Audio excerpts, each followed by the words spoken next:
اعوذ باللہ من الشیطان الرجیم بسم اللہ الرحمن الرحیم۔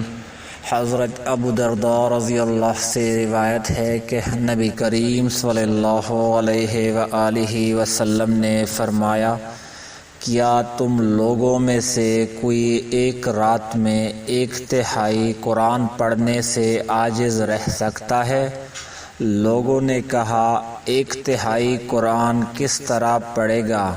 آپ صلی اللہ علیہ وسلم نے فرمایا، قل هو اللہ احد 1/3 قرآن کے برابر ہے۔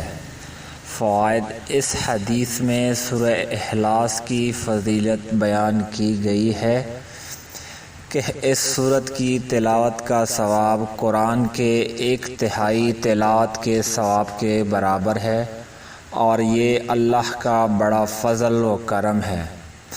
مسلمان کے لیے یہ بھی ضروری ہے کہ باقی قرآن کی تلاوت کا بھی اہتمام کرے، کیونکہ دنیا و آخرت کی سعادت کے لیے تعلیمات الہی انتہائی ضروری ہے، جو پورے قرآن پاک پر مشتمل ہے۔